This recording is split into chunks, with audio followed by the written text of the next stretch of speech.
The wind has stayed for the fog that covered the island, and the air no longer feels quite so stifling. As by the beating of mighty wings the wind blow, the dragons may never again touch the sky. He in the shade he bore shall soar free. If I'd known this place would claim Estinian too, No, it's what had to be done. Must this always be the price paid for safe passage? Look there, the wind.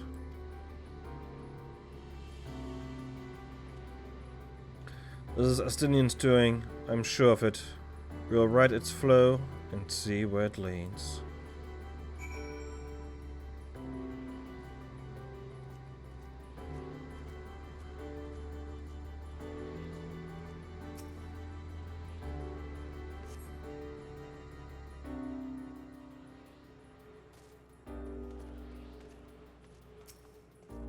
A powerful gale has delivered you to another island. Yet a sign should arrive before long.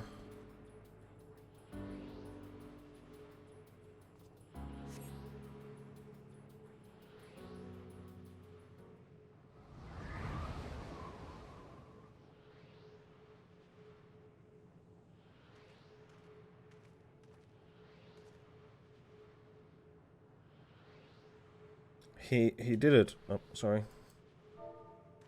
He found a way forward for us. The dragons remain trapped within the prison of their own making, lamenting the horrors of war. Destiny knew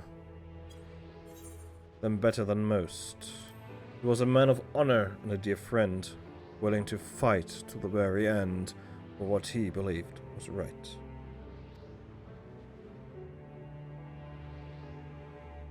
And he is still fighting off, just like Thancred. Their sacrifices are why we can survive here, or we still have a chance to stop her. Even in spirit, they are unwilling to give in to despair, and we mustn't either.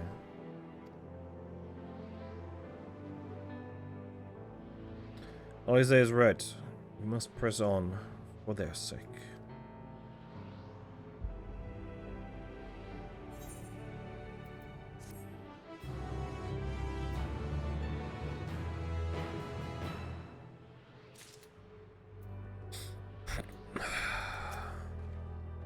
We have to keep going, even if Estinian isn't here to see it. I'm sure Alphino wouldn't want to disappoint him. No choice have we but to march onward, lest we squander their noble sacrifices.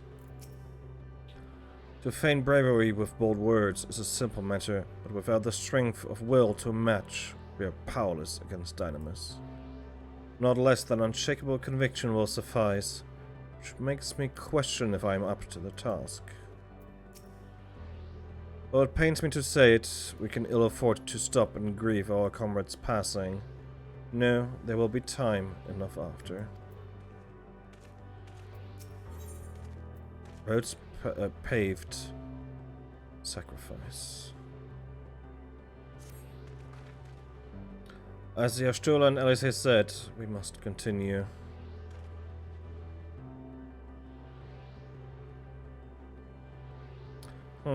Notice the change in our surroundings. Perhaps this is the memory of an altogether different world. Would be prudent to learn more of it then, but carefully, lest we lose our footing in this sand.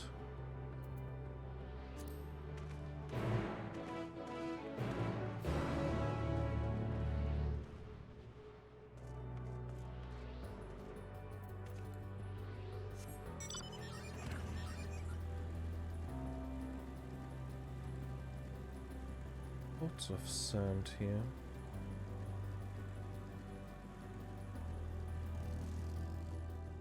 What is this place?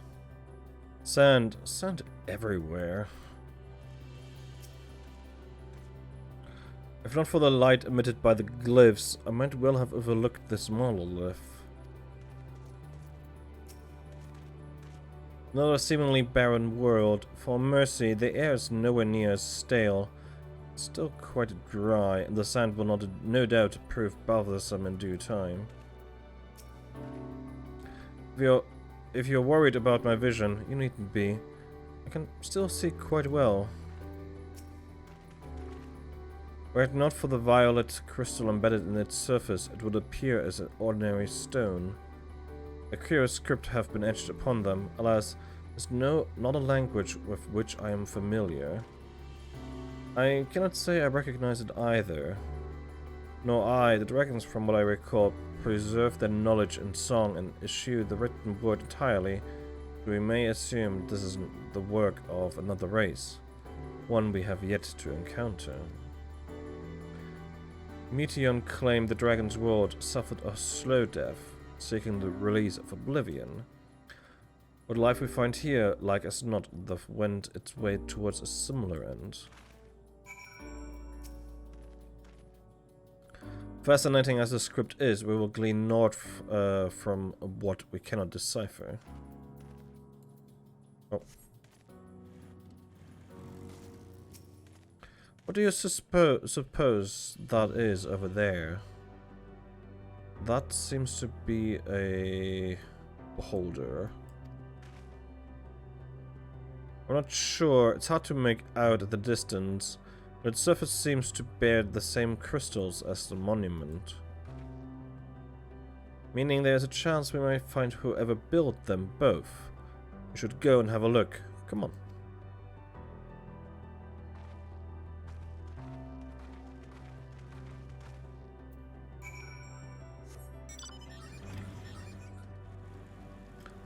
Other one. Ooh. And drifting ear.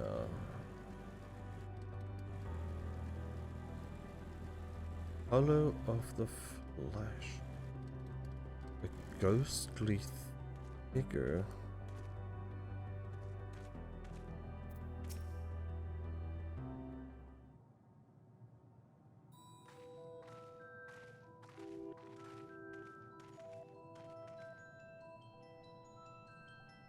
Hail, travelers.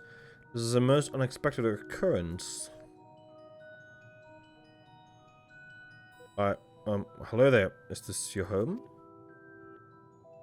Indeed it is. Ah, forgive me. I had forgotten. An exchange of introduction is expected when first meeting those with whom one is unacquainted.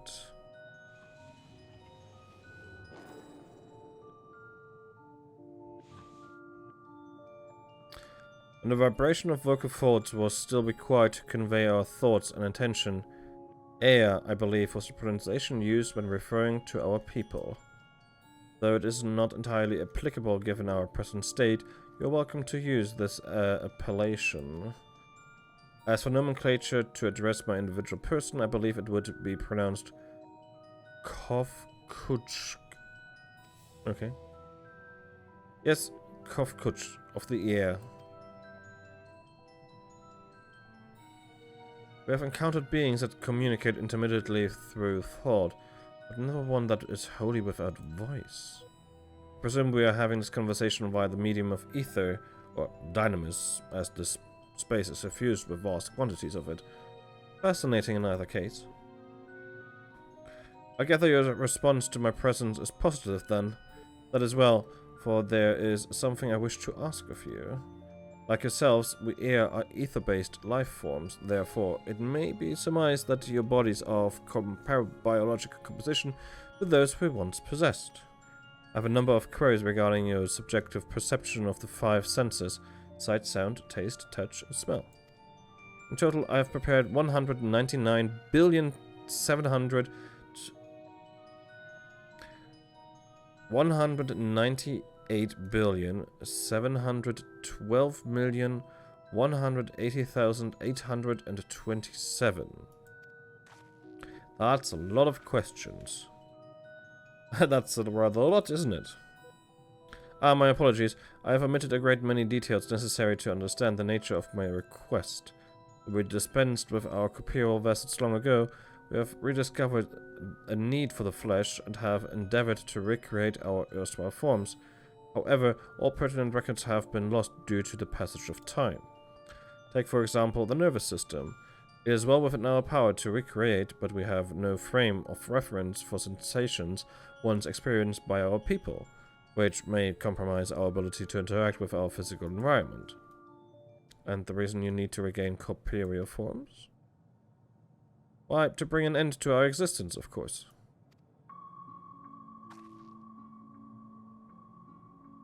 Oh. Though need is perhaps too strong a word, it would be a simple matter to unmake ourselves through use of etheric sanguine whatever, but such a death seems inadequate. For traditionalists among us believe proper death requires an inescapable sense of impermanence in one's final moments, an experience found only with bodies of flesh.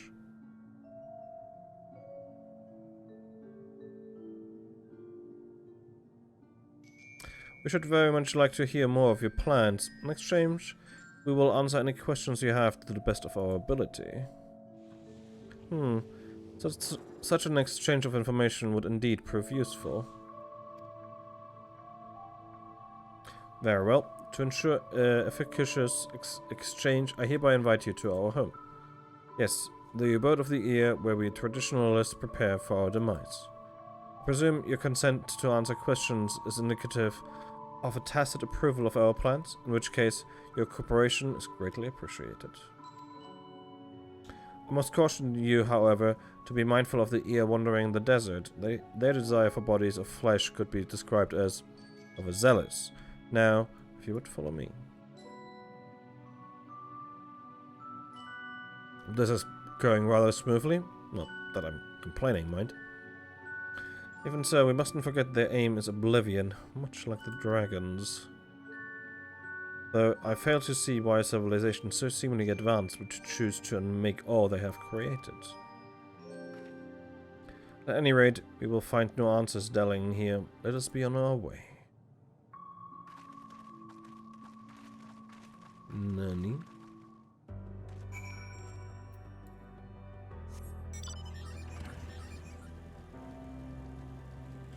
Very curious.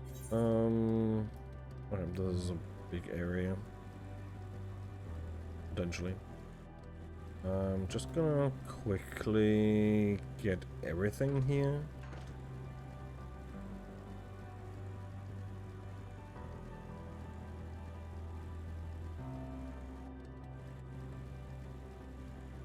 Just go far enough that I uncover the map, not go to every place on the map itself.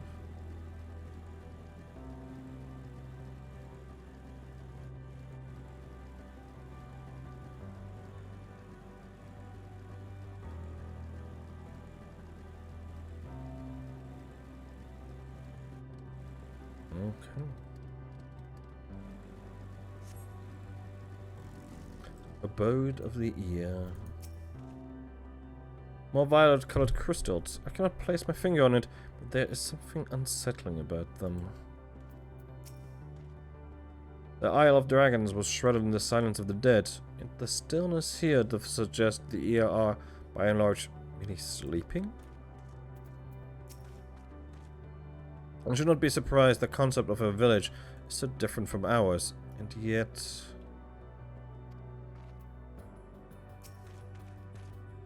Something tells me we have a different definition of the word abode. They said there would be others, but I don't know what I was expecting. Welcome to our abode. Most of our compeers, you will find, remain idle in their domiciles. Though your quizzical expression indicates my phrasing is unclear. I speak, of course, of the violet crystalline constructs hanging from the stone structures there. You say they remain idle, by what of your work to regain corporeal bodies? An astute question, and understandably, given your finite nature. We have no desire to pursue our research, for it is no longer necessary. If, in our idleness, we are struck by certain inspiration, we rise to pursue said inspiration to its conclusion. That is why I was present for your arrival, and why I continue to engage with you still. But while the others are not currently in a motile state, rest assured they would not object were you to disturb their respite.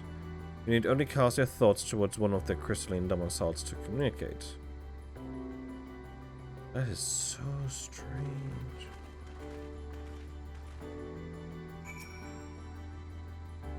Even should they elect not to emerge, you need but cast your thoughts to the crystals to communicate with the ear within.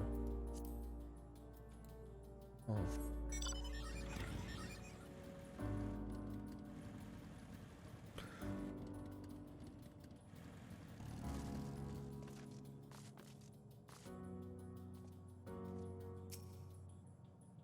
Tuning.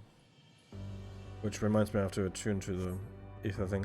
You cast the thoughts toward the crystalline domicile, but there's no response.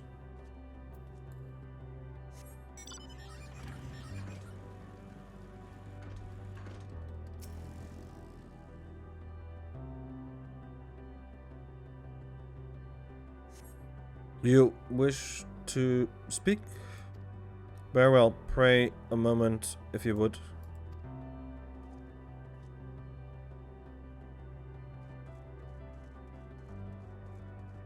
Okay. Might as well attune.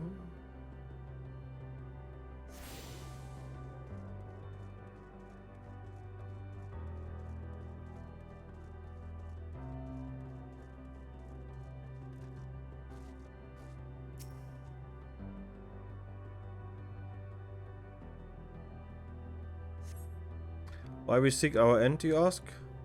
If you wish to know, I will tell you. Just a moment, I must remember. What form did I take when last I emerged?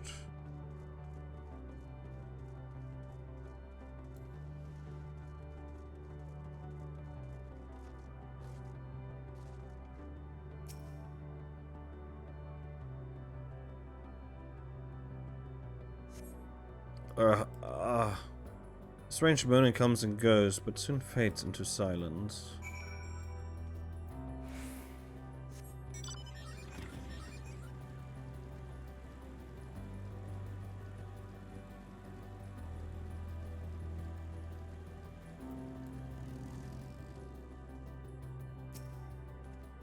Did your inquiries yield satisfactory responses? I see.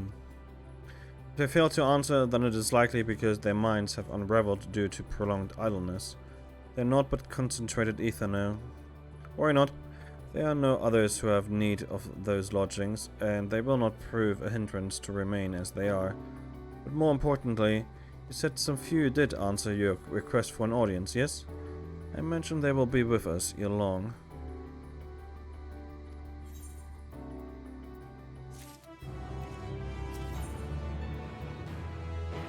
Flash abandoned.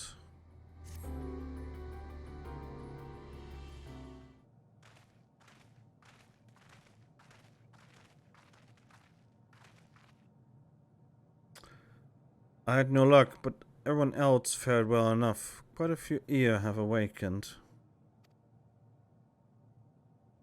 Ah, there they are.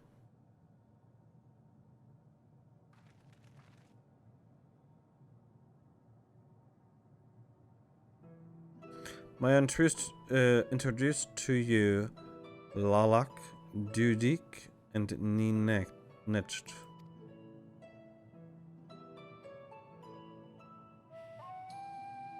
It has been too long, Kovkoch.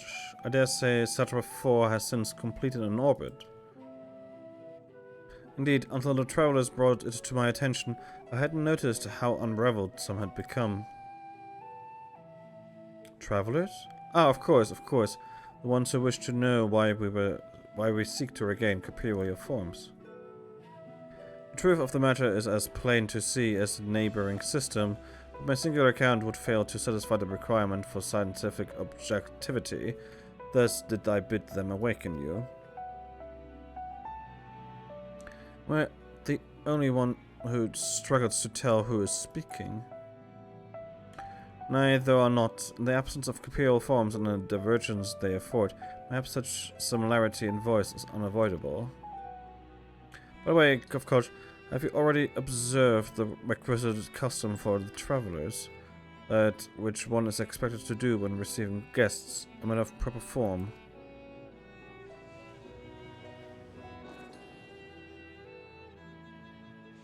Ah, yes. So long as it been, it had completely escaped my mind. It still does. What was it again? Can't seem to remember.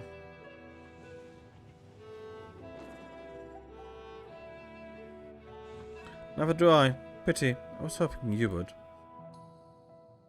Perhaps we can search the archives for the answer. Come now, needn't. The archives have long been frozen, lest we subject ourselves to further dollar. Surely you recall that much. Ah, of course, food. The custom is to serve food. Beings of flesh such as they must regularly replenish their ether. By contributing to that replenishment, we communicate our friendly intention. That's right, that's right. We dully invite you to join us in communal repast, after which we may engage in leisurely conversation. We have a chance to learn something, and then I see no reason to decline. Excellent. If you would dare to follow, we shall feast you on the purest ether.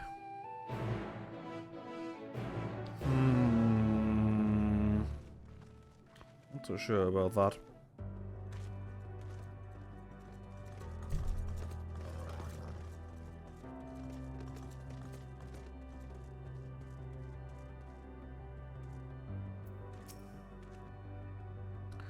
This facility is where we replenish our ether.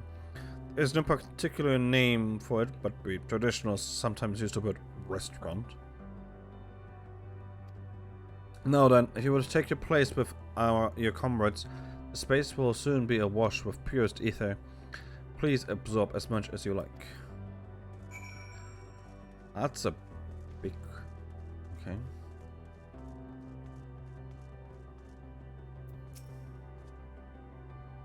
We were taught to stand wherever we like. This strikes me as less of a meal and more ritual. I like how they're placed in these little alcoves. Judging by the construction of this facility, it would seem the ear directly draw upon the ether. It is. Ether, they said, but I can't help but feel a bit nervous. If they are thus able to replenish their ether, the loss of vital sustenance isn't like to be the cause of the demise. If it is as I suspect, then this so-called feast... Actually, let's see it for ourselves. Fear not, we're not like to come to harm.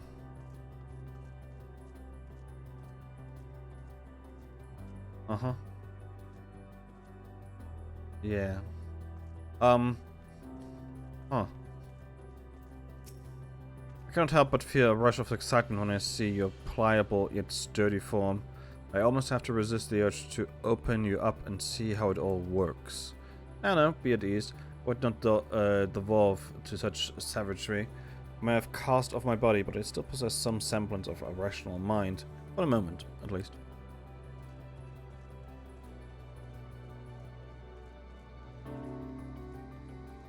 This is certainly an interesting...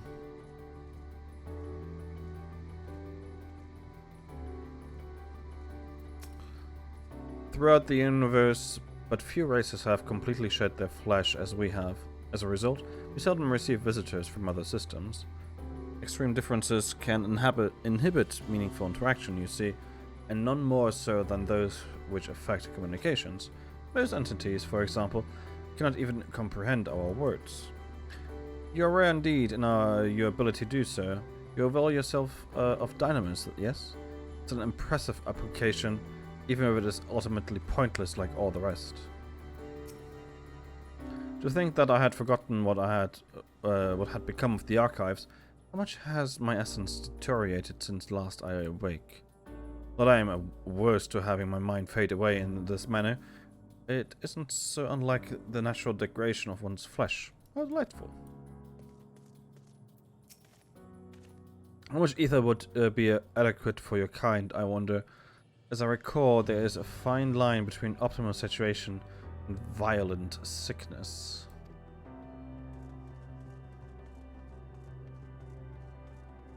But yeah, this is absolutely a ritual. Alright.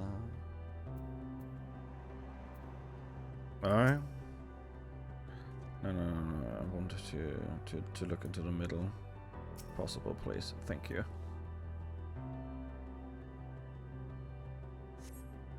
You brace yourself for a rush of sweet, sweet ether, but nothing seems to happen. Perhaps you need to wait a little longer?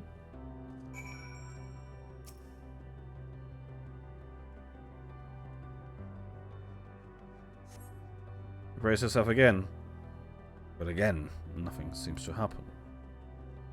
Just as I had suspected, as meticulously as one might recreate the ES home world, this is also my fool. One cannot simply generate ether here. As recreations, our friends are oblivious to the fact, of the very truth of their existence, much like the phantoms of the recreated Emerald. However appearances may seem, we must ever be mindful that it is the memories of the dead with whom we deal. Okay. You got me there. So, did you have your fill of ether? Alas, we couldn't absorb it. Deficiency in our forms, it would seem. Oh, how very unfortunate. May I ask how you normally replenish your ether?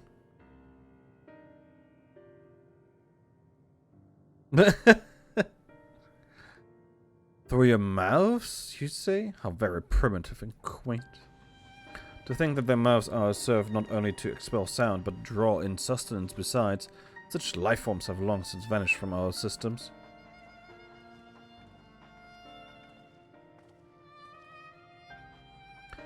Though we regrettably could not partake of your magnificent feast, rest assured we feel your welcome most keenly. Because of acquainting ourselves with your sophisticated ways, however, we could not fail but wonder, wherefore do you wish to obtain vessels of flesh and thence to vanish? Will you not favor us with an explanation? Your flesh and blood beings are always so hasty. It does have its charms, however.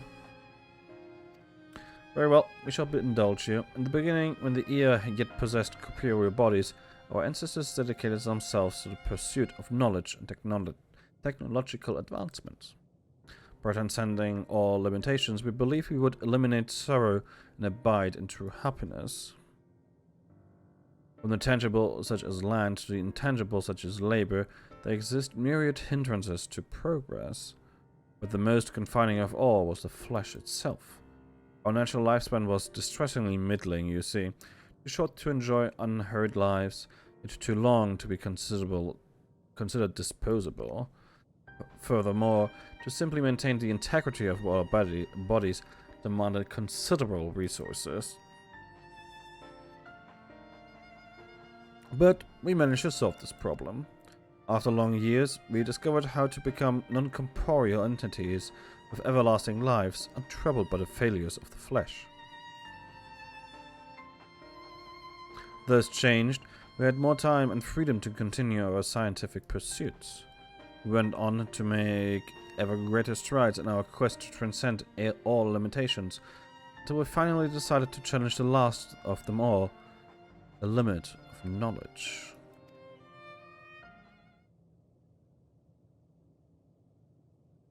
That is to say, deciphering the laws of creation. We sought to discover how the universe came into being and explain all extant phenomena, and thence predict the future. If we could but achieve this, we believe that we could be free from uncertainty and anxiety.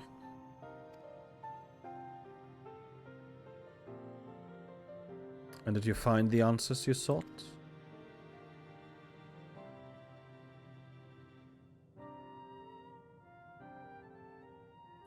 Yes, we did. Our efforts revealed to us a fundamental truth. Knowledge of said truth is essential for the continuation of our conversation. If you would learn more, we will share it with you. No, we mustn't. Primitive as they are, it would be unspeakable cruel to deprive them of their ignorance. They are possessed of superior forms, their lives readily ended. As those who have gone before, is it not our duty to warn them? What thinkest thou?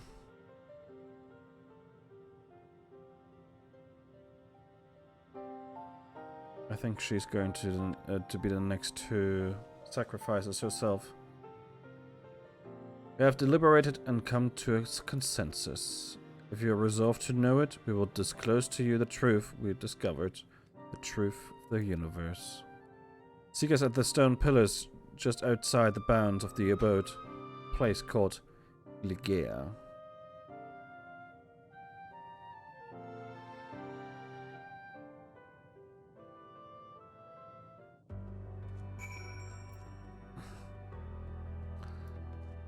Don't do it, Yashtula. Like her master, Yashtula seeketh the truth of creation, or the truth of the air, who uncovered all only to desire the end, fall upon her ears. To define the laws of creation would have been no small feat, even for the ear. Nay, having eternal life and hence no sense of haste, would only have made it harder. Such tremendous drive for knowledge they once must have had, and struggled to reconcile it with the listless beings before us. Whatever answers they found, it did not bring them happiness. You may be intimately familiar with a problem, know it like the back of your hand, yet be powerless to solve it. In the course of my struggles, I've often been made keenly aware of this fact. I wonder, have the ear never felt the same frustration? It's true that a lack of knowledge can beget fear. Therefore, in theory, by acquiring all knowledge, it may be possible to attain peace. But, as Heidelin told us, all those peoples who attempted to free their worlds from life's woes met with failure. And the ear are among them, as the presence here attests. The tale we are about to hear will not be a happy one.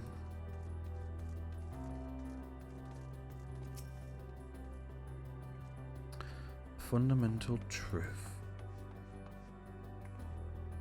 We will hear it, of course. Let us learn what has led such an enlightened people to its indolent end.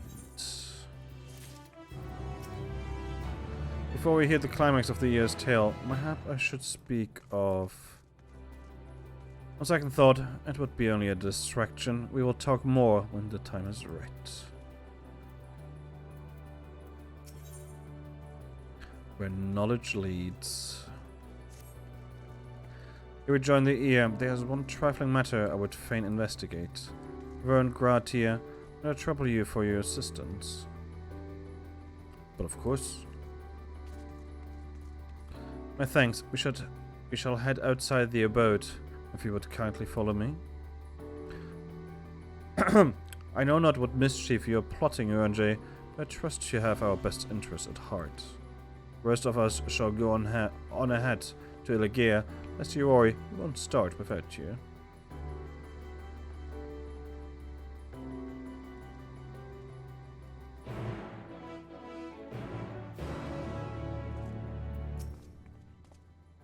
Go on and assist Uranjay with his mysterious task. We shall wait for you. There's naught but desert out there. What could Uranjay wish to investigate? As long as Uranjay explains himself to you, then I shall be satisfied. Do lend him an ear in my stead. I certainly will.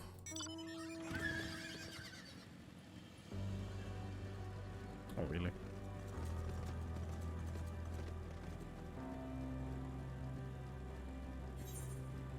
Oh, wow. We're going all the way.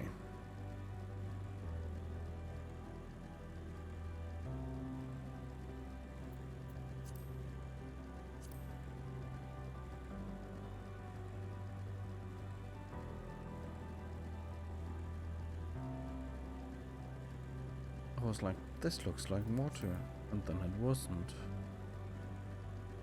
The wellspring of regret. Right, this is water. Never mind.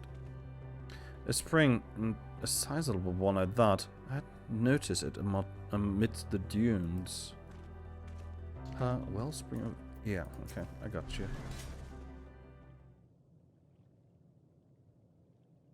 Aye, this place shall serve. Is it the spring that you wish to investigate?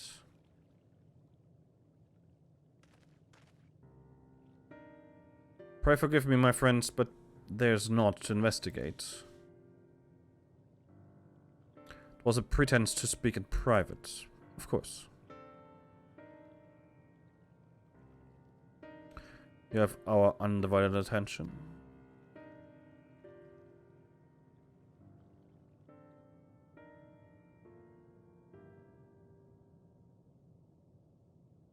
As we have established here in Ultima Thule, those denizens of ruined stars are recreated in their twilight days.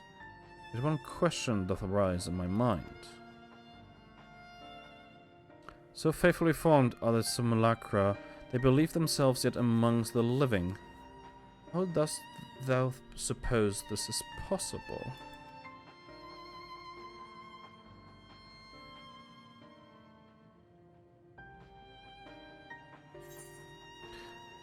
Meteon has taken their hearts into herself. Meteon has made contact with them while they still live. That one, because I think that is literally what she said. Or they said. Depending on how you wanna go about this. I'm inclined to agree. If Meteon can take the emotions of others as her own, I dare say she would be able to recreate them more faithfully than had she relied on an historical account. By which logic, she must have visited them while they still lived, the dragons and the ear both. And we know that. Like, we know she visited the dragon. I think it was Octagon or something? Like the... I don't know. One of the Meteon's reports specified they made contact and then the race was eradicated. So too did I theorize, and upon that assumption, consider how these two races may have met their demise. According to thine own tale, Meteon perceiveth the emotions of those nearby as her own. A heightened sense of empathy intrinsic to her nature as an Enteleki. The course of her starfaring journey, if she encountered beings who strongly desired a cessation of their existence, she would be powerless before that desire. Even as she possesses the power to grant it, the power of Dynamis. It is my superstition that, overwhelmed by their longing for death, Meteon did unleash Dynamis and ushered the dragons in the ear onto their doom.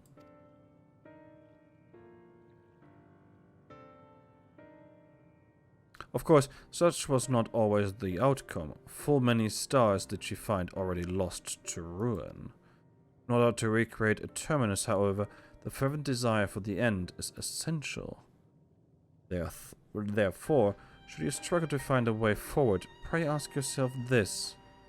In the place where you stand, whose is the soul yet that yearneth most desperately for oblivion?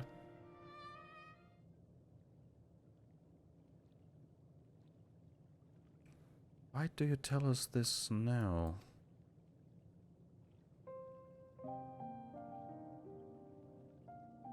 Never again would I betray your trust. This pledge I did make to my comrades, and bringing thee into my confidence, I would remain true to my words.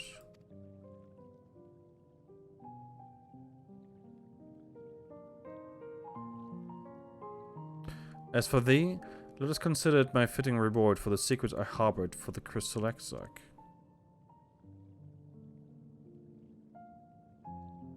I I once placed my faith in thy chosen path, walking at thy side, full knowing that we were bound for thy demise. I ask now that thou returnest the favor and abide in faith as I fulfill mine own destiny. If you say my debt has come due, how am I to refuse?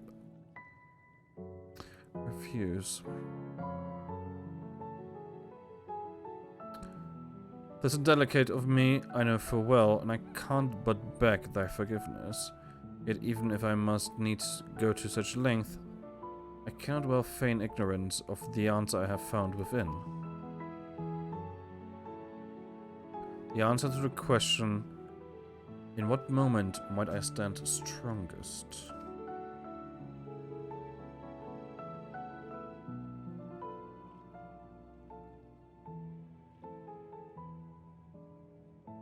After all that we've been through, I will say only this.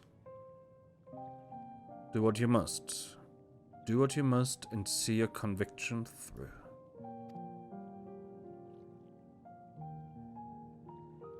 I shall, my friend. I shall. Without further ado, then, let us go to join our comrades.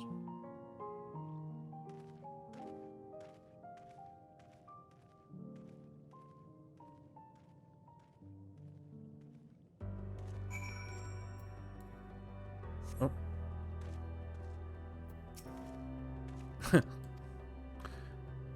Let us be off then to Illigea.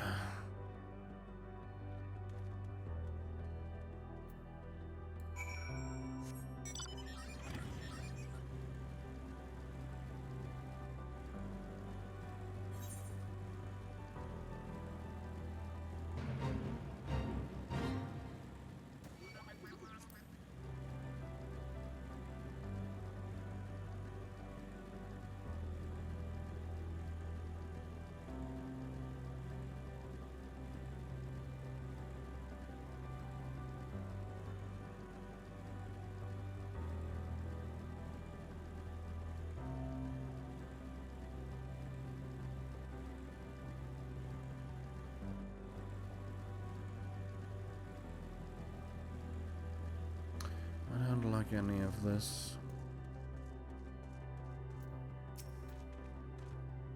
I understand you've taken care of business. If you're ready to begin, then so are we.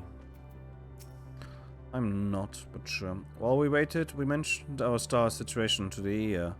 They nodded sagely, or something to that effect. Come, let us hear the ear's tale and learn what caused such enlightened beings crave nihility? Nihility? Don't mind me. Sentence I hate above all others. Your companion in front, the one called Yashtola, she seems the keenest to learn the truth. I pity her. We have prepared for our recounting. To facilitate comprehension, the information will be simplified to match your primitive minds. Oh, you're here already? Your comrade said you would be late. It would seem your star too has been plunged into a panic-induced cataclysm. We hope that our tale will not serve to exacerbate it.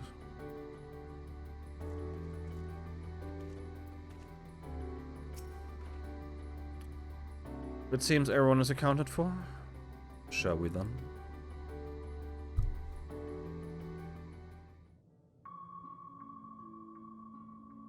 Please continue. Tell us about this truth you discovered.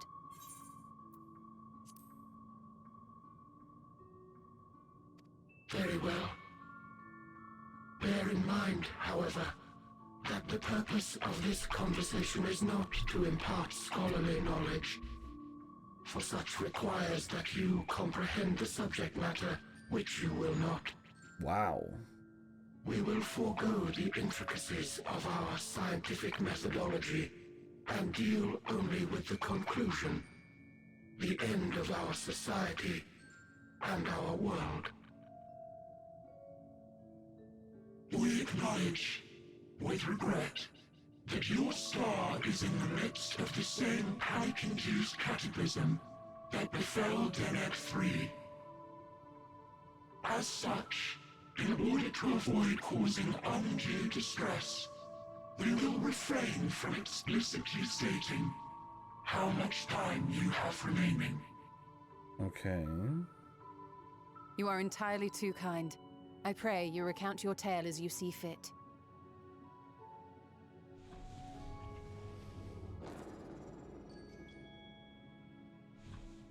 In the beginning, the universe was but a tiny particle.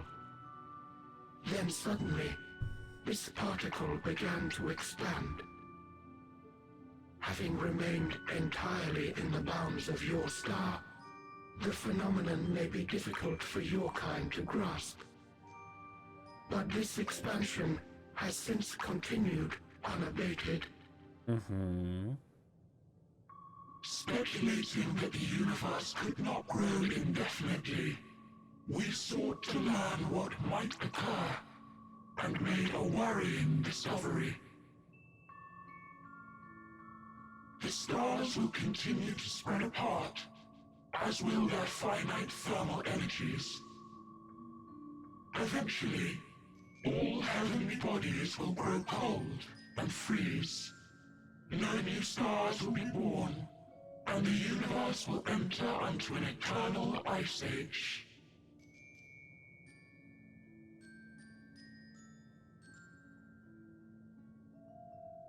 In hopes of proving that this determination was erroneous, we scrutinized our research from all angles, even as we sought to avert the everlasting winter. The endeavor proved fruitless. So infamously so, in fact, that it became synonymous with vain effort. The universe as we know it would end, and there is no way to prevent it. There's not, that's true. Beneath the weight of this knowledge, our society stagnated. Though we had time still, it was a cold comfort. Why strive for anything when desolation is assured? When our wealth of wisdom, accumulated since the dawning of our kind, would be forever lost. No civilization would rise from our ashes. No scholar recover our knowledge. In silence unbroken, naught would stir.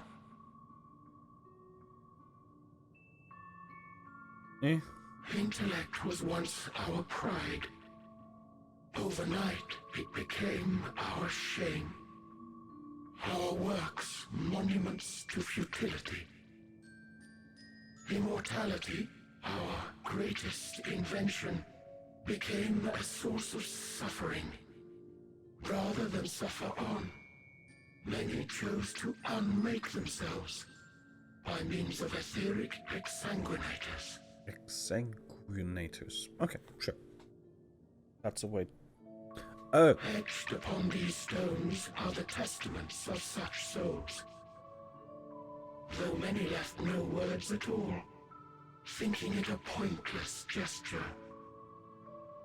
These are gravestones. Once we have obtained vessels of flesh, we likewise intend to vanish. If you understand this, understand aught of our tale, you will abandon your quest for knowledge. Ignorance truly is bliss. If you would cling to your illusory happiness, remain primitive and pure. It is the only way.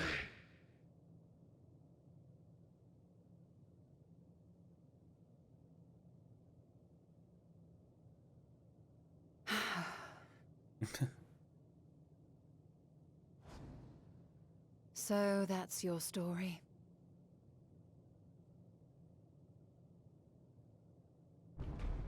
While I appreciate your advice, I will not heed it. Convinced though you may be of this truth, it is yours and not mine. Indeed, truth, I have ever believed, is in the eye of the beholder. Are you suggesting that we have reached a faulty conclusion? That our science failed us? Hardly. As you yourself said, the subject matter is beyond my comprehension. And that, I accept, is true. I do not possess the knowledge to prove or disprove your conclusion. In my mortal years, I doubt I could even approach the wisdom of the Air. But of one thing am I absolutely certain. I would not be happier in ignorance. Y'shtola, no! You mustn't!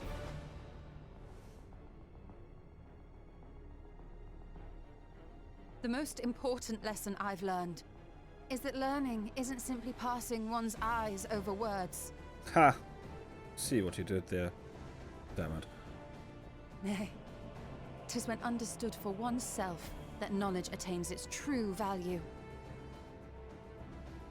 This is what has sustained me, driven me onward in joy and wonder, in anger and sorrow.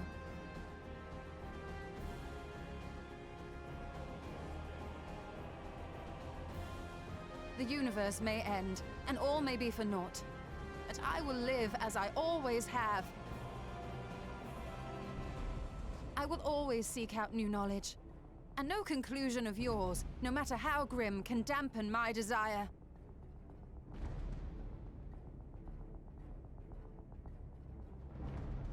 I suppose it is only to be expected.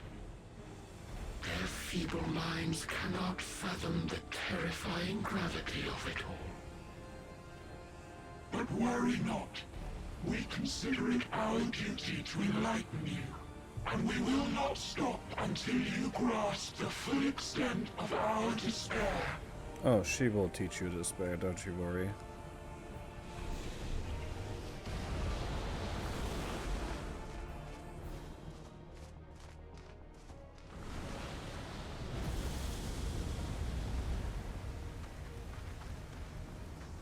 Keep calm and listen well. Though my body will soon dissipate, there may be a way to restore it. Azim's magic. So long as our souls remain, you can use it to summon us back. Yep. But you mustn't, for it would mean losing our way forward. This I only reveal so that you can promise not to invoke the magic. We came here knowing what victory may cost, so press on. Press on, and do not look back.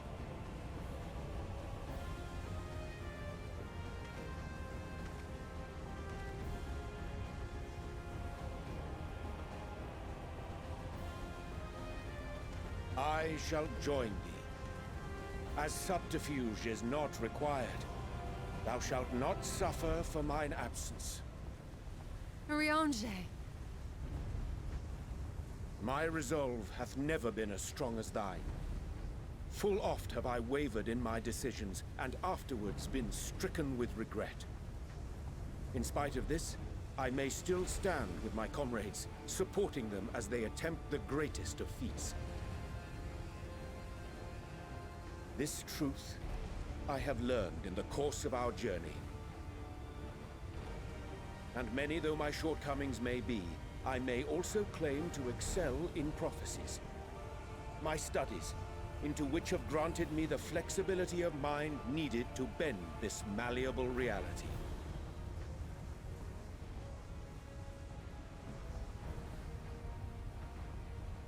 Thus shall I hope that thou mayest have the strength to resist, and our comrades the strength to continue.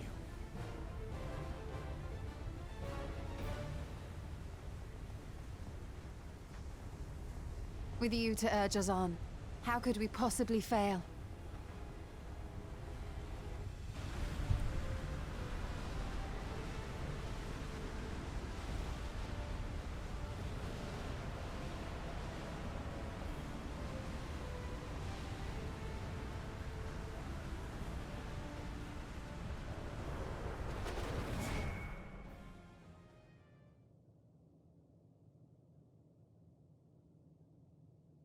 And here they go.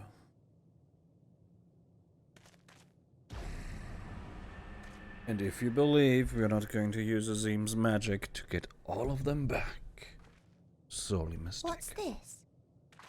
An extinguished civilization. Rekindled.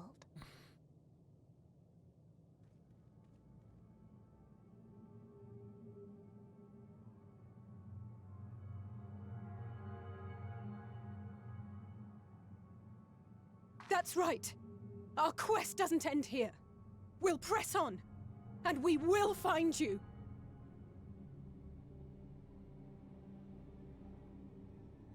There. That's where you'll find me. Is that another star? Of the stars we visited, most were already devoid of life. And where there was life still, the inhabitants wished for death. But even death, we learned, isn't truly the end. It is but a part of the cycle of rebirth.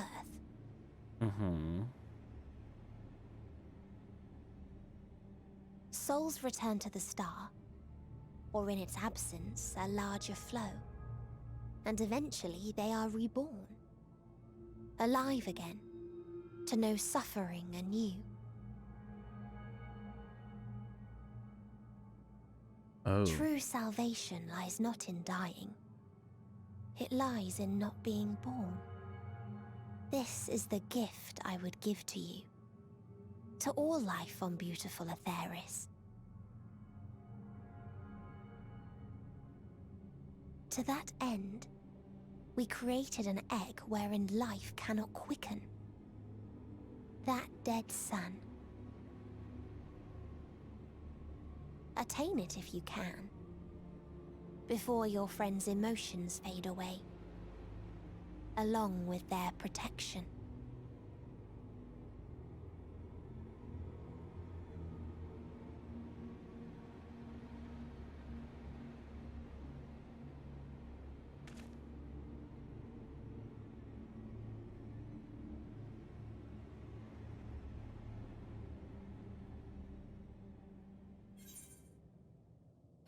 Where knowledge leads.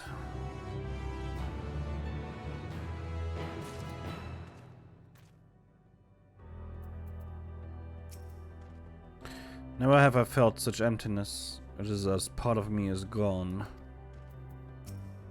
Yeah. I'm fine, Liverin. I'm not. Like I said, our quest doesn't end here.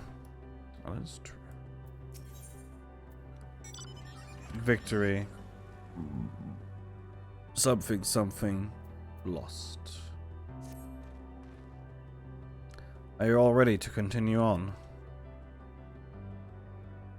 Then let us make for what that light shone. For where that light shone. Ishtul and Orange have opened the way for us.